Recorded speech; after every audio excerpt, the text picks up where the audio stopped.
เชิญด้านนี้ก่อนค่ะ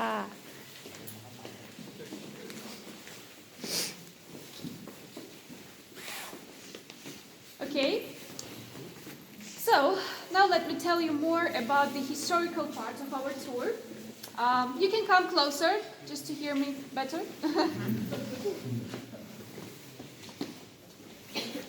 Okay, so first of all of these cellars, which you can see right here, and also this white big building, our palace, which is on territory, everything was built in 19th century by Ivane Mukhrambatoni.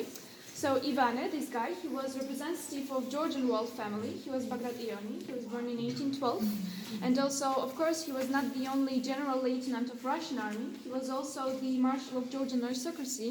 And of course, he was a very important person of that times. He was also the winemaker. But usually he was producing traditional wines. He was using Georgian traditional vessel, which you can see right there.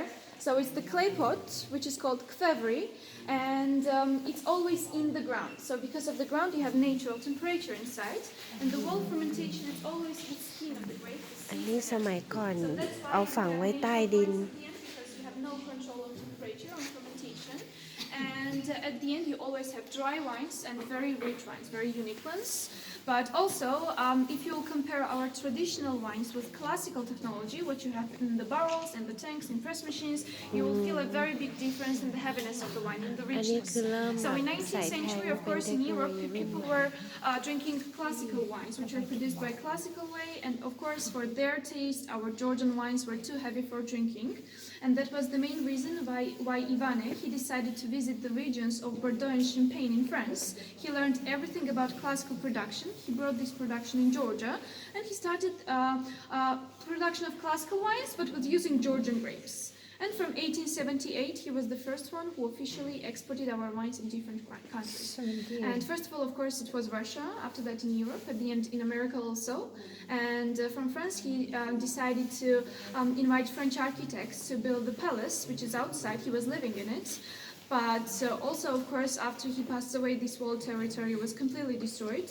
First of all, because of grape disease, phylloxera, if you know about that, it's the parasite which eats the roots of the vineyards. So the whole vineyards were destroyed by this disease. And it was very hard to take care of this big territory, of this big palace. And that was the main reason why everything was sold out by a miserable price to Russian royal family of Romanovs. After Romanovs, more in Soviet times, people are using the palace like libraries, like schools, like office buildings, and also these wall cellars, they were full with sand, bricks, stones, and everything like that. And the palace, it was burned at the end, so that's why only from 2002, a group of investors, they bought this place, and they started renovation process. Of course, first they cleaned the cellars, and this part, it's the most restored part of it, because this is the most active part of the cellar, where we have the wall barrels, which we're using for aging. And later I will show you the original part of the cellar, where we have these original walls, which we have from 19th century.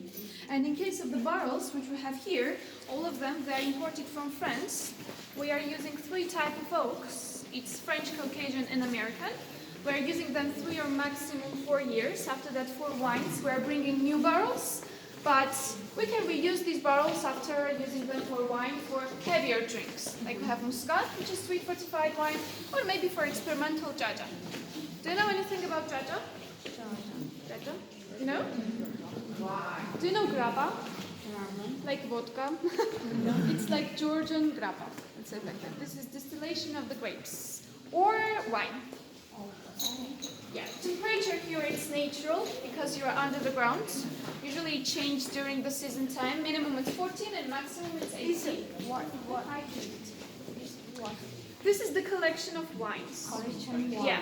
So the first bottles that were produced, it was in 2007. And here are all of the wines starting from 2007 till today. So this is our little collection of the wines, and also here usually we're seeing what's the difference between the years, also what is the potential of aging of the wines into the bottles, how long we can keep them in the bottles, and also just to have this personal private collection of the wines. So on one side we have red wine, on another side white wine. And now we are going to our museum part.